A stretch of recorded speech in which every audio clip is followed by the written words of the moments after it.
आज हम मंदिर जाते हैं, आप सब भी जाते हैं, हम मंदिर में जाके क्या भगवान का दर्शन करते हैं ठीक से? बोलो, करते हैं या नहीं? बहुत कम लोग हैं जो सिर्फ इस उद्देश्य से मंदिर जाते हैं कि हमको मंदिर में जाके केवल उनको निहारना है, केवल उनको देखना है।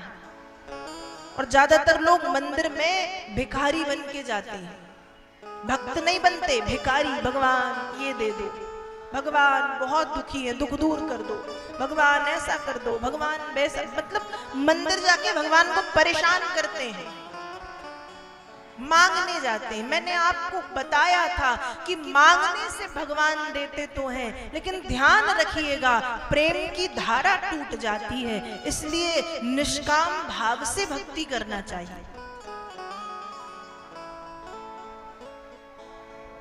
भक्ति में मांग नहीं होती, वो सकाम भाव की भक्ति, भगवान पूर्ति तो कर देते हैं लेकिन फिर वो प्रेम नहीं रह जाता। भक्ति निष्काम होती, हमको कुछ नहीं चाहिए, हमको सिर्फ आप चाहिए, आपकी कृपा चाहिए। तो हम मंदिर में जाएं क्यों? दर्शन करने, हमको देखना है। आज कोई मंदिर से तुरंत निकल के बाहर आए और उससे पूछ लिया जाए कि तुम मंदिर गए थे या आप मंदिर गई थी, आपने देखा भगवान ने किस रंग की पोशाक पहनी थी, भगवान की आंखें कैसी थी, चंचल थी या गंभीर थी, भगवान की नासिका कैसी थी, भगवान के अधर कैसे थे, भगवान के कपोल कैसे थे, भगवान ने कुंडल कैसे पहने थे, उनके बाल कैसे थे, उनके वस्त्र कैसे थे, उनकी माला कौन सी थी, कमल की थी, तुलसी की थी, बैजंती की थी, बनमाला थी, कौन सी माला थी, हम नहीं बता पाएंगे। हम कहेंगे अरे वो हम देख नहीं पाए। मंदिर में जब हम दर्शन करें तो कपिल देव जी महाराज अपनी माँ से यही कह रहे, तई दर्शनीया वय वैरुदा। दर्शन करना है किसका? बिलास हासे छितवांशुतै। किसका दर्शन करना है? उनकी मंद मंद मुस्कान का, कि जब वो मुस्कुराते हैं तो कैसे दिखते हैं, उनके नेत्रों का, उनके नेत्र चंचल हैं, गंभीर हैं, कैसे हैं, उनकी नासिका कैसी है, उनकी दंतावली, उनके दांत कैसे हैं, उनके कान कैसे हैं, जब वे बोलते हैं तो कैसे दिखते होंगे, जब वे चलते हैं तो कैसे दिखते होंगे, जब उनको क्रोध आता होगा तो वो कैसे दिखते होंगे। व्यक्ति को ये सोचते हुए भगवान के अंग प्रत्यंग, उनकी चितवन, उनके माधुर्य का दर्शन करना चाहिए।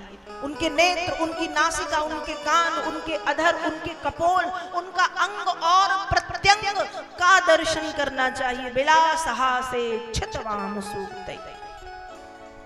जब भक्त भगवान का इस तरह से दर्शन करता है तो वो बन जाती है दर्शन भक्ति। बिना भक्ति के भक्ति बन जाती है।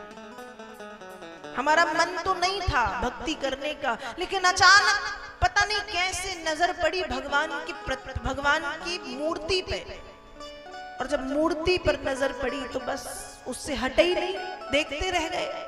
उनकी आंखें, उनकी पलकें, उनकी नासिका, उनके अधर, उनके कपोल, उनकी दंतावली, उनके कान, उनकी घुंघरारी अलकें, उनके वस्त्र, उनकी मालाएं, उनका श्रीवत्स का चिन्ह, उनका कस्तूरी का तिलक, हम देखते ही रह गए, हम देखते ही रह गए। मन में भाव ऐसा आए, ये दर्शन का विधान है। और ध्यान रखिएगा, भगवान का दर्शन हमेशा भगवान के चरणों से होता है। कहां से होता है? चरणों। हम ज्यादातर मंदिर गए, हम सबसे पहले देखते हैं चेहरे को, चेहरे को नहीं, सबसे पहले चरणों को।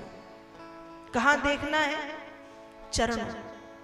और चरणों के बाद फिर चरणों से ऊपर बढ़ते गए, कटिभाग, हृदय, और अंत में भगवान का मुखमंडल। अंत में सबसे आखिरी में मुखमंडल, और फिर निहारते रहो, वो दर्शन है। और एक एक छोटी छोटी सी चीजों पे गौर, कैसे हैं, कितने सुंदर हैं, नाक नक्शा कैसा है, भक्त जब ये देखता है तो वो भक्ति बन जाती है। और इसे ही वेदों की दर्शन भक्ति और भागवत की 10वीं भक्ति कहते हैं, जो बिना भक्ति के भक्ति बनती है और इस जीव को मुक्ति मिल जाती है। श्री कपिल देव जी महाराज ने अपनी माता देवहूति को इसी दर्शन भक्ति के विषय में बताया कि माँ हमें भगवान का दर्शन करना चाहिए। कैसे? ऐसे करना चाहिए।